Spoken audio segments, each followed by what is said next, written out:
Eu gostaria de convidá-los a abrir a Escritura Sagrada. A gente vai retornar ao texto lido no início, 1 Samuel, capítulo de número 30.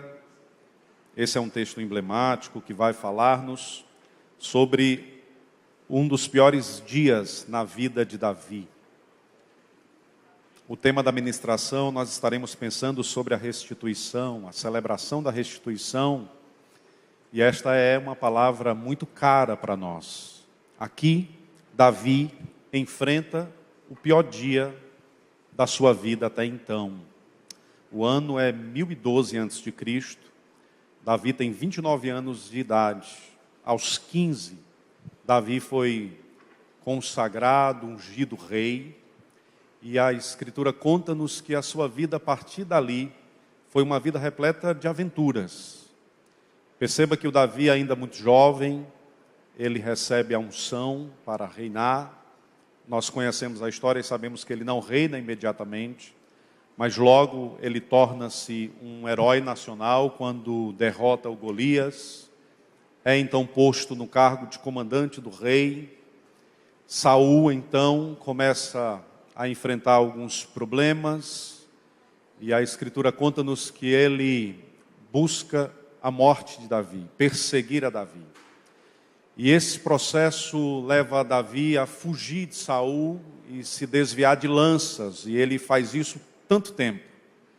Em um dado momento ele para numa caverna que nós conhecemos, a caverna de Adulão. Lá ele se alia a aproximadamente 600 homens, e ele então define uma estratégia. Uma vez que Saul perseguia em todos os lugares onde ele colocava a planta do seu pé, ele chegou à conclusão de que ele precisaria se unir a Aquis. Aquis era um rei entre os filisteus, e ele vai até Aquis, e ele é acolhido por Aquis, e ele passa a habitar em uma cidade que foi um presente de Aquis para Davi. Davi e os seus 600 homens tomam então Ziclag de presente e passam a habitar aquela cidade, e durante 1 ano e 4 meses eles estão servindo a Aquis. E foram muitas, inúmeras as vitórias que Deus deu a Davi, e ele traz os despojos desta vitória para as mãos de Aquis. E depois de 1 ano e 4 meses, eu estou trazendo aqui o contexto para que os irmãos possam compreender aonde nós começaremos a refletir nesse texto, que é tão precioso. Depois de 1 ano e 4 meses, conta-nos a Escritura que Saul começa uma batalha contra os filisteus, e agora o Davi é um protegido de Aquis, um dos príncipes dos filisteus.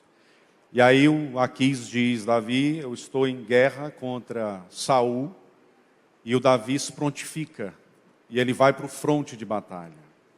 E quando Davi chega no fronte de batalha, os outros príncipes dos filisteus veem Davi e dizem: olha, manda o Davi voltar. Nós não admitiremos Davi lutando conosco, porque no fragor da batalha, Davi vai se revoltar contra nós e nós seremos vencidos. E o Aquis, que havia acolhido Davi, se aproxima dele e diz: Davi, você vai ter que voltar para Ziclag, porque os demais príncipes dos filisteus não aceitam a sua presença na batalha. Eles compreendem que lutar contra Israel é demais para você, então você vai ter que voltar logo cedo. E Davi começa esse dia sendo rejeitado. Ele olha para Aquis e diz: mas Aquis, eu fiz alguma coisa para gerar essa sensação de desconfiança? E o Aquis diz: não, tu és para mim como um anjo de Deus. E tu sempre se portou muito bem, mas os príncipes não confiam em ti. E o Davi volta em angústia, em tristeza, porque ele fora rejeitado. E quando ele chega em Ziclag, conta-nos a Escritura que Ziclag havia sido sitiada por um exército amalequita. E a Escritura diz que lá só existiam escombros. Os 600 homens chegaram naquela cidade. A prata e o ouro fora levada. Mas a maior riqueza de todas também foi levada: os filhos e as esposas dos 600 homens. E diz a Escritura que eles começaram a caminhar em meio aos escombros e choraram muito. 600 valentes de guerra chorando. E o que nós começamos a perceber nesse texto é que existe um ato misericordioso de Deus como um fio de tear. A misericórdia de Deus se expressa diante dos dias difíceis, das noites escuras da alma. Você percebe que se não for a rejeição no campo de batalha pelos príncipes dos filisteus, Davi não conseguiria alcançar a sua família. Quando Davi foi rejeitado, ele nada compreendeu. Mas depois de um tempo, Davi pôde perceber a misericórdia de Deus cuidando de sua vida. A rejeição tornou-se um ato de livramento e de misericórdia para suas famílias. Então é possível perceber a misericórdia de Deus nos dias difíceis. E diz-nos a Bíblia que eles começaram a andar entre os escombros, as casas e tendas estavam queimadas, e lá também eles encontraram a misericórdia de Deus. Eles não mataram as famílias, eles levaram as famílias cativas. E há um ato de misericórdia de Deus nisso também. A preservação da vida de suas famílias é um ato da misericórdia de Deus. E como seria interessante pensar a vida cristã a partir dessa perspectiva. De uma perspectiva que percebe a misericórdia de Deus em todo momento. Há aproximadamente 5 anos atrás eu fiz uma especialização em Wesley, era minianismo wesleyano, e eu tive o privilégio de estudar com um professor que era especialista em Wesley. E ele nos apresentou um texto de Matteo Lelivieri. E nesse livro, nós nos debruçamos sobre este livro, naquela especialização, e o autor conta que John Wesley, e é extraordinária a história de John Wesley, e ele conta que John Wesley era muito alimentado por um livro, que ele disse, este livro, depois da Escritura Sagrada, foi para mim o mais importante na minha vida. E aí eu fiquei curioso para saber que livro era este, o livro era o Diário de David Brainerd. E aí eu fiquei curioso e disse, eu tenho que conseguir esse texto. E aí naquela semana comprei o livro e aí eu fui ler o texto do David Brainerd. Irmãos, eu li o texto todo em uma semana. E eu confesso para os irmãos que depois de ler o texto eu não percebi nada demais.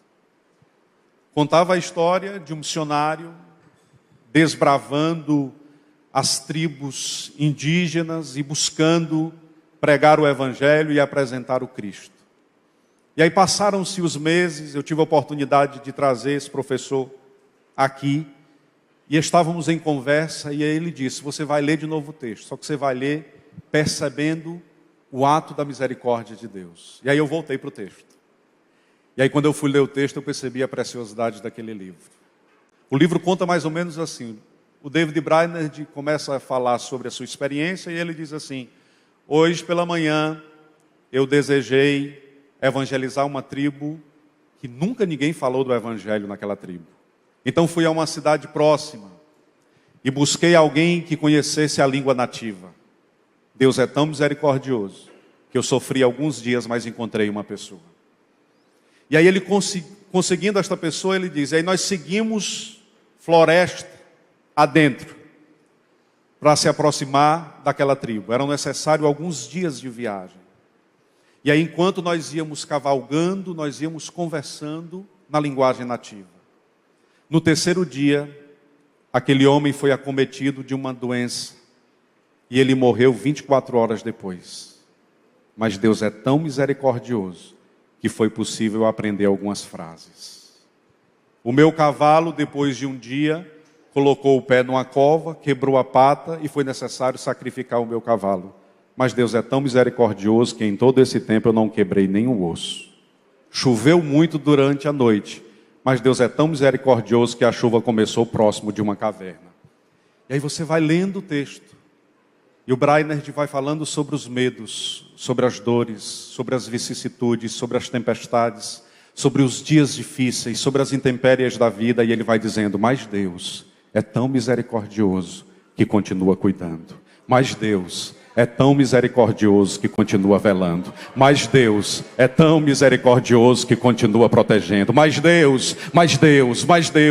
E o livro ganhou uma outra percepção. Porque nós estamos falando de um homem capaz de perceber a misericórdia de Deus. E o Davi percebeu isso muito claramente. Rejeitado e tendo a sua família levada, o Davi percebe o ato da misericórdia e da bondade de Deus. Você lembra quando Jacó recebeu a túnica de José? A Bíblia diz que ele chorou de forma extraordinária. Ele chorou muito. E ele ergueu a túnica e a Bíblia conta-nos que ele chorou. O que Jacó não sabia era que Deus estava costurando uma túnica nova chamada misericórdia. Colocaram o menino na cova e Deus costurando. Da cova nas mãos dos mercadores e Deus costurando. Vai para a casa de Potifar e Deus costurando. Da casa de Potifar para a prisão, longos anos na prisão, Deus costurando. Depois esquecido mais 2 anos na prisão e aí Deus terminou a túnica. Quando Deus terminou a túnica ficou tão bonita que Deus disse, só dá para usar se for num governador. Bendito seja o nome de Jesus. E aí colocou a túnica no menino, porque o ato da bondade e da misericórdia de Deus repousava sobre a vida do José. Portanto, esta é uma palavra inicial para o nosso coração. Os dias não são fáceis e você está no enfrentamento complicado. Mas perceba a misericórdia de Deus. Estamos aqui, vivos, celebrantes, saudáveis. Bendito seja Deus por sua bondade e misericórdia. Sim, a misericórdia do Senhor repousa sobre nós nesta noite e por isso nosso coração se alegra. Olhar para esse texto é encontrar-se com a beleza de Deus, com um ato cuidadoso de Deus. E diz-nos a Bíblia que Davi começa a empreender um esforço para resolver esta situação. E a Bíblia conta-nos que aquele povo, aqueles homens começaram a chorar em desespero. Imagine 600 homens de guerra chorando em desespero. E diz a Bíblia, no versículo de número 4, que o povo alçou a voz e chorou, até não haver neles mais forças para chorar. As vias lacrimais nos foram dadas para serem usadas. E eles não estavam chorando por si. Eles estavam chorando por seus filhos e esposas. E esse texto conclama-nos a um tempo em que nós precisamos refletir sobre isso. Será que nós estamos derramando lágrimas diante do nosso Deus e chorando pelos nossos? Às vezes os filhos levados cativos e não estamos mais chorando por isso. Por isso esse texto convoca-nos a refletir sobre como está o uso das lágrimas. Porque este é um lugar importante na Escritura Sagrada. Eu pensei alguns trechos da Escritura apenas para lembrar-lhes que a lágrima e o choro faz parte do viver do discípulo de Cristo. Em toda a Escritura Sagrada, nós encontramos homens e mulheres de Deus que derramaram-se perante o seu Deus em lágrimas. Abraão chorou em Gênesis 23:2. Jacó chorou quando encontrou a sua noiva em Gênesis 29:11. José, ao reencontrar os seus irmãos em Gênesis 45:14. Ezequias, em 2 Reis 23, também chorou com a notícia de que morreria. Neemias chorou diante da triste notícia de Jerusalém, em Neemias 1:4. Jó chorou diante das severas provações, no seu livro, capítulo 16, verso 16. Jeremias era o chorão, bem conhecido.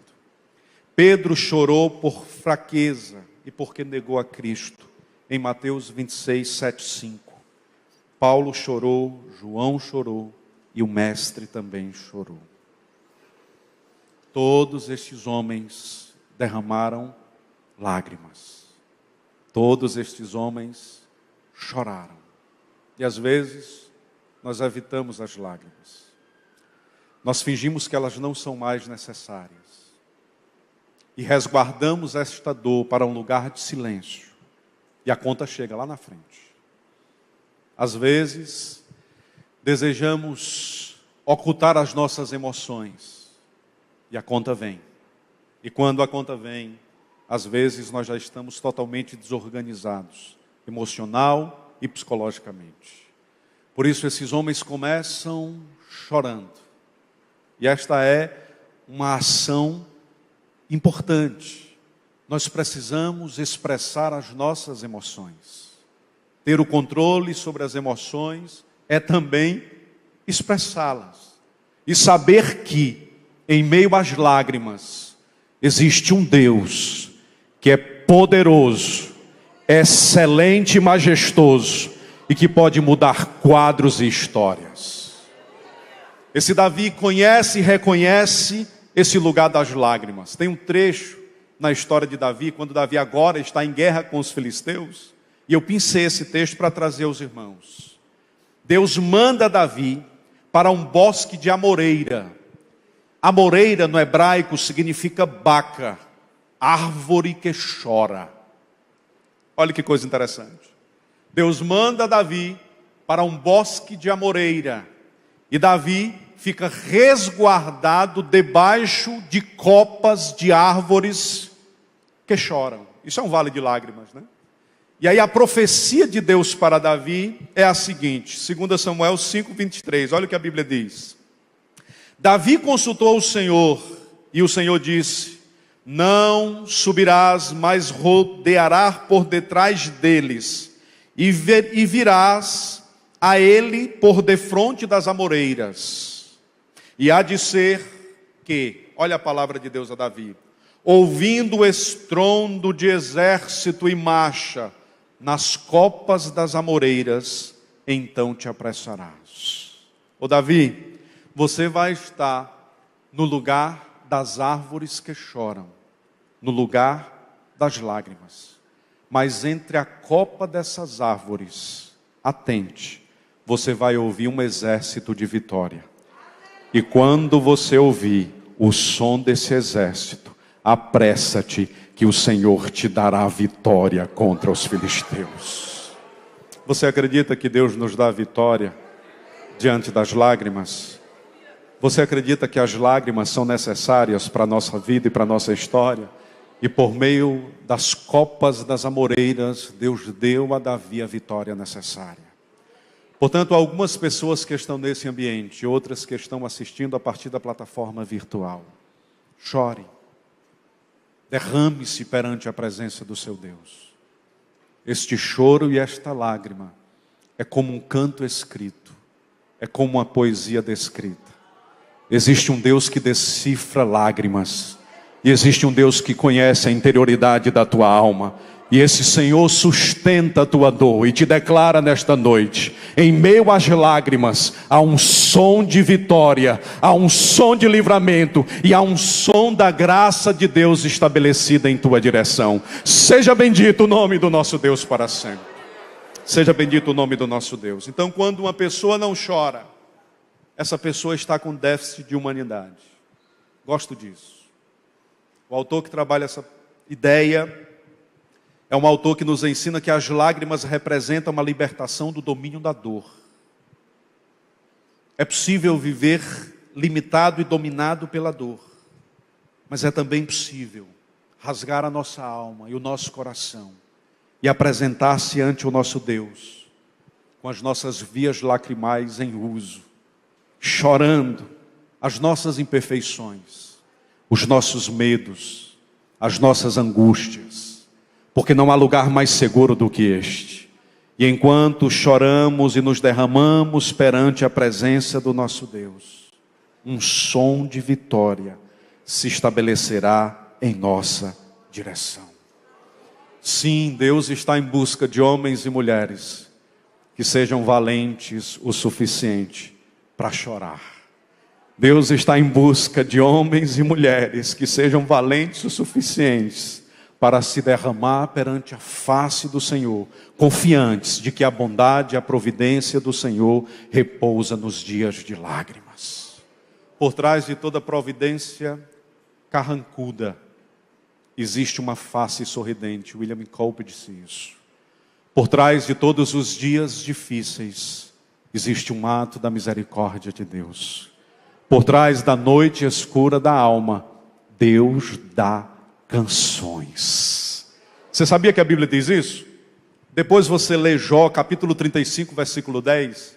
Você vai ver em Jó 35, 10, Eliú dizendo para Jó: ô Jó, Deus dá salmos durante a noite. Você pode dizer para o irmão que está do seu lado? Se você está enfrentando a noite, diz aí para ele: Deus dá música durante a noite. Existe um Deus que dá cantos durante a noite. Existe um Deus que muda trajetórias e a noite passa, o sol raia e durante o dia você tem motivos para celebrar e bendizer a bondade do Senhor. O Deus que dá músicas durante a noite repousa entre nós neste lugar. Que seja Ele bendito eternamente, a sua bondade repousante sobre nós. Versículo de número 6. E Davi muito se angustiou, porque o povo falava em apedrejá-lo. Eles queriam encontrar um culpado. Eles queriam direcionar a dor para a liderança. E é muito comum na dor uma personalidade soturna se apoderar das pessoas. O nome disso é amargura.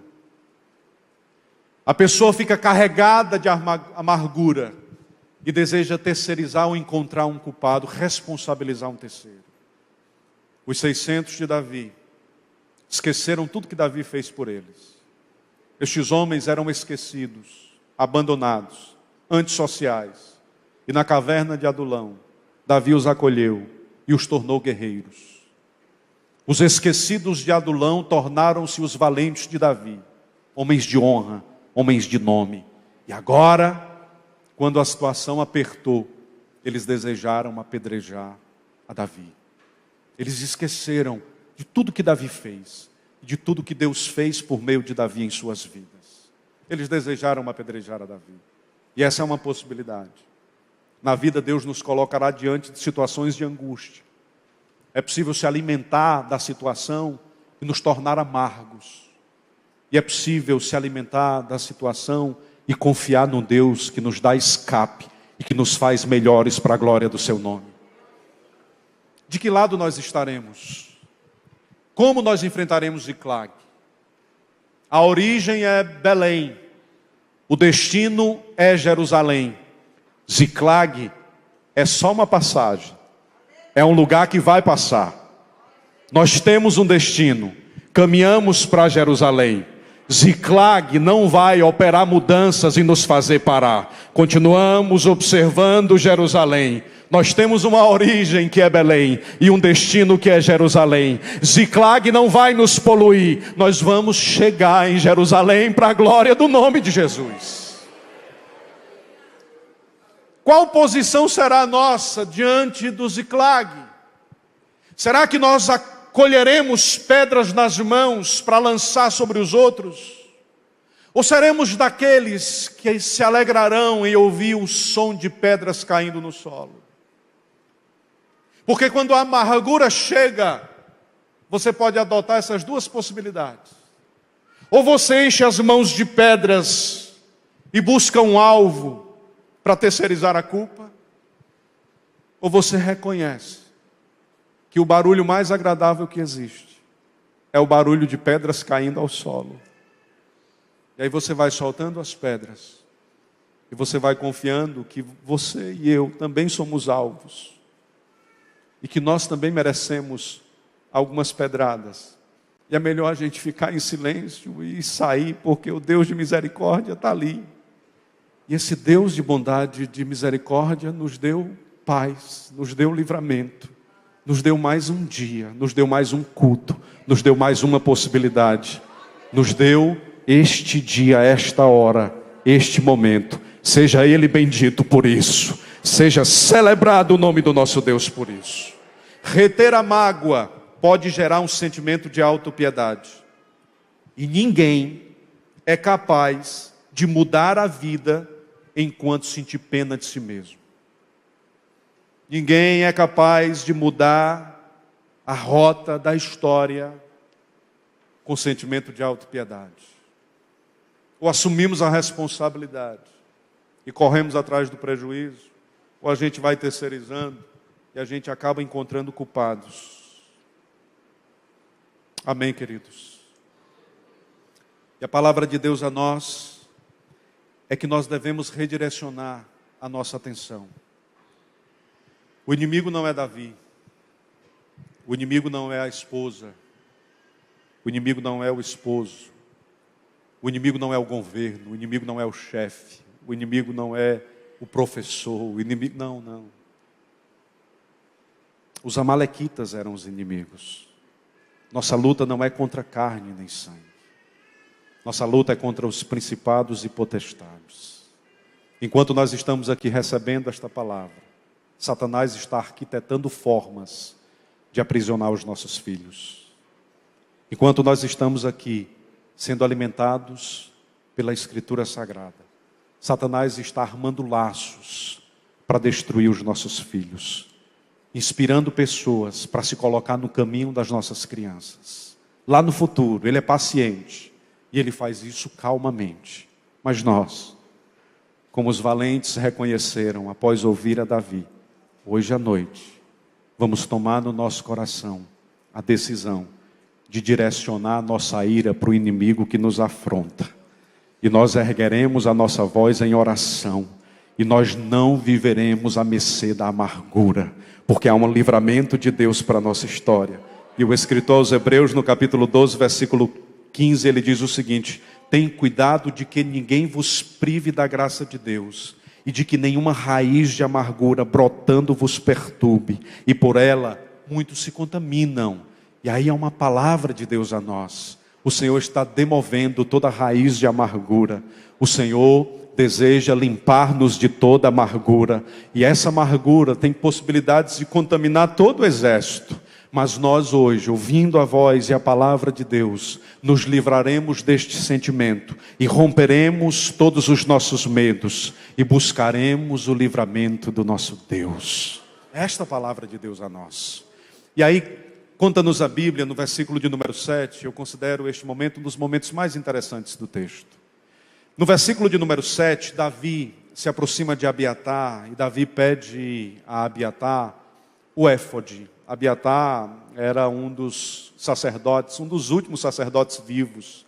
Ele escapou do massacre de Nob, quando Saul matou 85 sacerdotes, e o Abiatar escapou.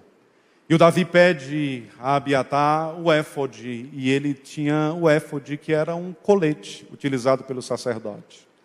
Ora, mas o sacerdote, para chegar à presença de Deus, ele tinha que ser vestido de uma túnica de linho branco, sobre ela uma túnica de linho azul, depois o éfode, depois o cinturão, o urim, tumim, o peitoral e a mitra. Ele só poderia entrar se ele tivesse com todos estes elementos. Davi só tinha um sacerdote, e esse sacerdote só tinha o éfode. E sabe o que a Escritura diz? Que Davi entrou na presença de Deus. E Davi fez duas perguntas a Deus. Nesse exato momento, enquanto Davi está com o éfode na presença de Deus, Saul, lá em Jezreel, está buscando a Deus. A Bíblia diz que ele consultou os seus sacerdotes, que foi aqueles que ele manteve vivo. Ele consultou Urim, Tumim, ele consultou feiticeiros, inclusive uma feiticeira, ele foi lá consultá-la e ela profetizou a sua morte. Então ele não recebe resposta alguma. Ele está com toda a parafernália necessária, mas ele não recebe resposta de livramento. O Davi está só com o éfode, e quando ele entra na presença de Deus, ele faz duas perguntas: perseguirei eu esta tropa e a alcançarei? Esta é a pergunta que ele faz.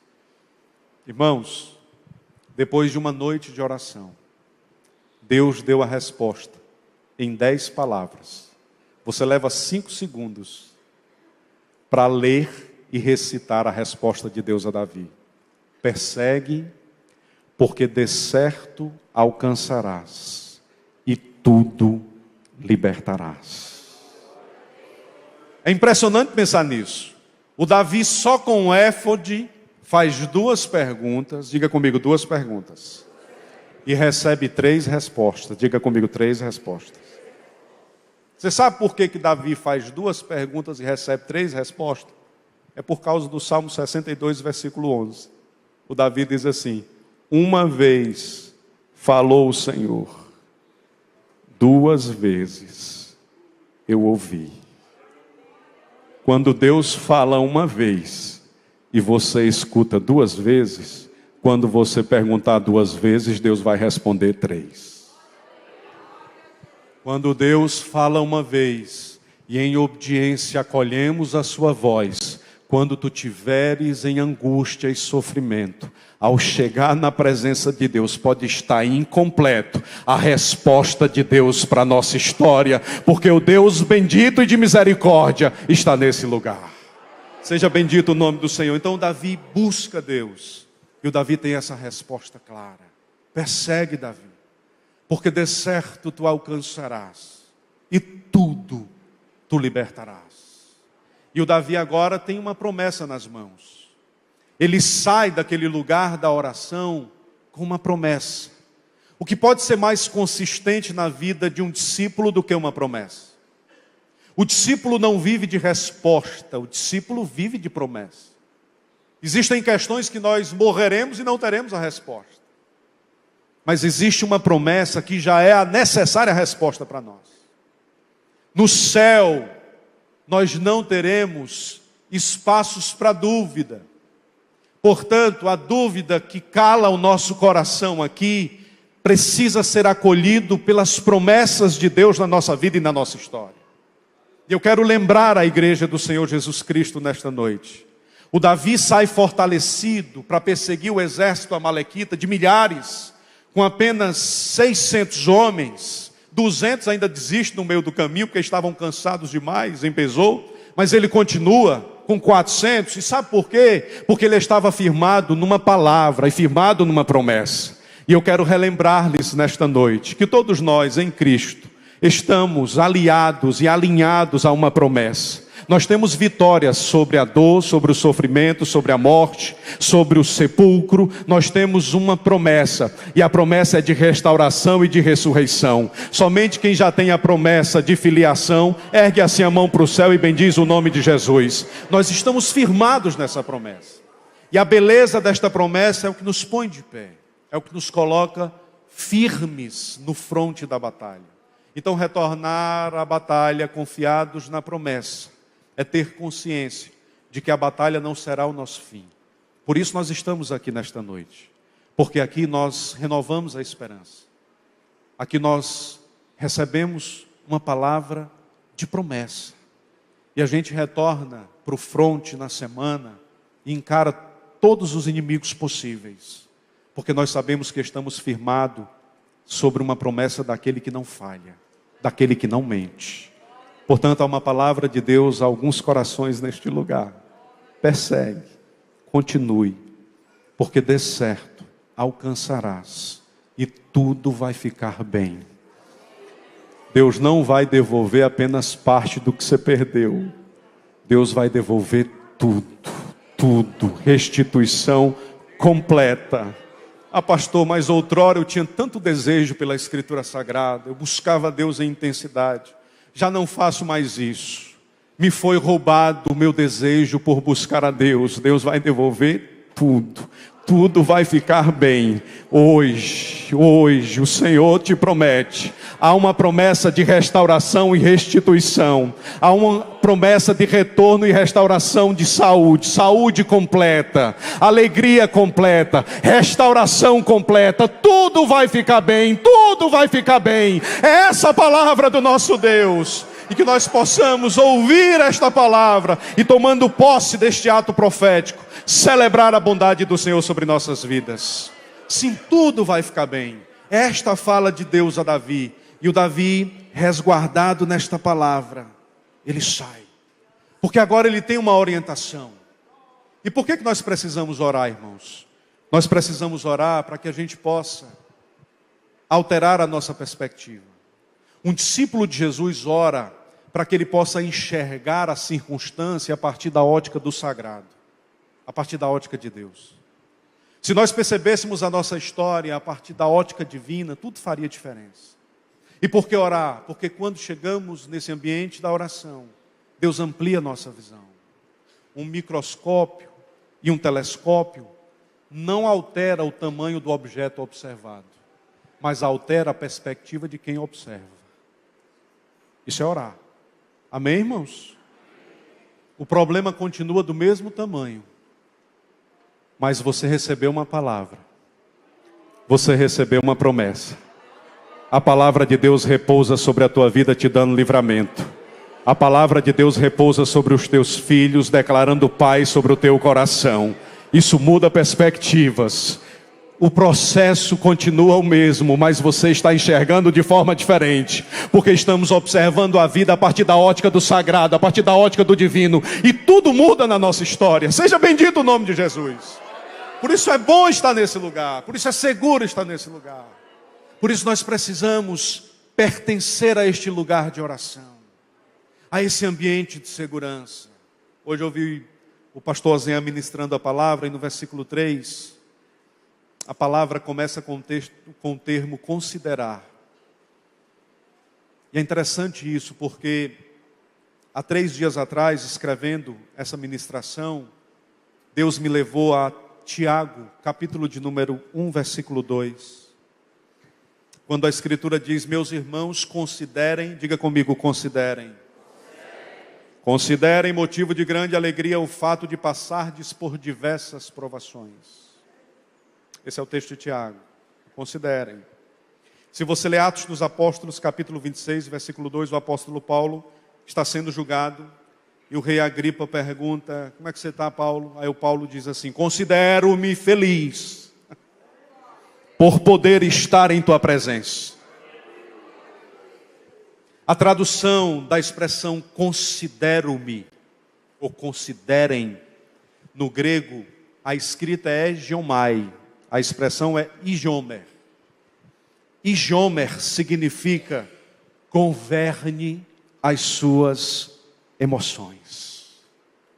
Exerça autoridade sobre os seus medos. O apóstolo Paulo está prestes a ser julgado. E o apóstolo Paulo diz: Igiomer, ninguém pode alterar o que eu sinto. Ninguém pode mudar a promessa que repousa sobre a minha história. Eu estou governando as minhas emoções, porque elas estão entregues às mãos do Deus que criou a minha história. Seja bendito o nome de Jesus. Portanto, considerem o passardes por provações. É isso que Tiago está dizendo. Exerçam domínio sobre vossas emoções. Escolha a esperança, escolha a alegria, escolha o perdão, escolha a bondade como emoções dominantes da sua vida. Escolha isso hoje e seja dominado pela bondade de Deus na sua história. Assim nós celebraremos a bondade do Senhor, porque repousa sobre nós o escolher quais emoções irão dominar a nossa história. O igiomer é a consciência de que repousa sobre nós a responsabilidade de não ser dominado pela amargura, mas ser entregue às mãos do Deus que é bom, cuja misericórdia dura para todo sempre. Quem está entendendo a mensagem, diga amém. Portanto, acolha esta promessa. Davi está firmado numa promessa, e nós estamos ligados numa promessa triunfante. Por meio do sacrifício de Cristo, nós temos vitória sobre Satanás, sobre o pecado, sobre a morte, sobre o inferno e sobre a sepultura. A partir do sacrifício de Cristo, há uma promessa de restauração e restituição completa. Sua casa, os seus sonhos que foram despedaçados, os seus medos que te fazem parar serão dissipados, porque há uma promessa: tudo vai ficar bem. O Senhor devolverá tudo para a glória do nome dEle, e o nome do Senhor será exaltado na sua vida, na sua casa e na sua família. Seja bendito o nome do Senhor para sempre. Eu estou me encaminhando para o final. Eu preciso ler esse trecho. E feriu Davi, a partir do versículo 17. Desde o crepúsculo da tarde até o dia seguinte, nenhum deles escapou, senão 400 moços que montados em camelos fugiram. Assim, salvou Davi tudo quanto tomaram os amalequitas. Eu vou repetir isso aqui, irmãos. Salvou Davi tudo quanto tomaram os amalequitas. Também as suas 2 mulheres salvou Davi, e ninguém lhes faltou, desde o menor até o maior, até os filhos e as filhas, e também desde os despojos. Tudo quanto eles tinham tomado, tudo Davi tornou a trazer. Você lembra como foi que começou o dia? O dia começou com Davi sendo rejeitado e caminhando entre os escombros. Você sabe como é que termina o dia? Davi enriquecido, entregando despojos. A Escritura diz que no retorno, Davi sai presenteando. Acho lindo demais isso. E é interessante que na jornada eram 600. 200 ficaram no ribeiro pastorando as bagagens. 400 foram para o fronte. Quando eles retornavam, tinha os filhos de Belial entre os 400 que disseram o seguinte: Davi, esses 200 aí não são dignos dos despojos. Vamos devolver esposa e filhos. Eles não são dignos dos despojos. Aí Davi disse: não. A vitória não mudou nada no meu coração. Irmãos, a grande questão que se coloca aqui é como é que a gente vai sair de Ziclag. Porque tem gente que quando vence Ziclag não chega mais nem em Jerusalém. Muda de caminho para gastar o que ganhou em Ziclag e perde Jerusalém. Davi continuou olhando para Jerusalém. Davi disse: estes são dignos dos despojos do Senhor, porque não fui eu, foi o Senhor. Essa vitória é do Senhor, é livramento do Senhor, é bondade do Senhor. Foi o Senhor que nos deu vitória. E a Escritura diz que ele saiu presenteando os anciões e abençoando todos que ele conhecia. Veja que coisa extraordinária. Davi começou o dia perdendo tudo e termina o dia distribuindo despojos. O pior dia da sua vida pode se tornar um catalisador para dias melhores. O que foi destinado para destruir você poderá, na verdade, abençoar você. Receba essa palavra nesta noite. O que foi destinado para destruir você, Deus vai catalisar isso e vai fazer convergir vitórias de Deus sobre a sua vida e sobre a sua casa. Você sabe aquele envenenado que está trabalhando para você sair da empresa? O Senhor te dará vitória sobre isso. E há um ato catalisador de Deus, e a bondade de Deus repousará sobre a tua vida. Agora permaneça ouvindo a voz de Deus. Amém? A maior beleza deste texto não é a restituição operada por Deus. A maior beleza desse texto é porque o Davi não se vende quando tem o suficiente. E a pergunta última que eu gostaria de fazer é: o que a dor de Ziclag fará conosco? Será que Ziclag nos tornará pessoas amarguradas? Será que Ziclag nos tornará pessoas abençoadoras? Como a gente vai sair de Ziclag? Como Davi. Sabe como foi que Davi saiu de Ziclag? Para a gente ir para casa. Chegando Davi a Ziclag, enviou do despojo aos anciões de Judá, seus amigos, dizendo: eis aqui para vós uma bênção do despojo dos inimigos do Senhor. Aos de Betel, aos de Ramote do sul, aos de Játer, aos de Aroé, aos de Sifimote, aos de Estemoa, aos de Racal, aos que estavam nas cidades dos Jerameelitas, aos que estavam nas cidades dos Queneus, aos de Horumá, aos de Corazã, aos de Ataca, aos de Hebrom, e em todos os lugares em que Davi andara, ele e os seus homens, ele presenteou, ele abençoou, ele cuidou.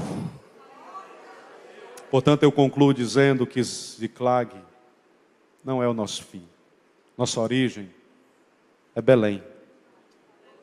Nosso destino é Jerusalém.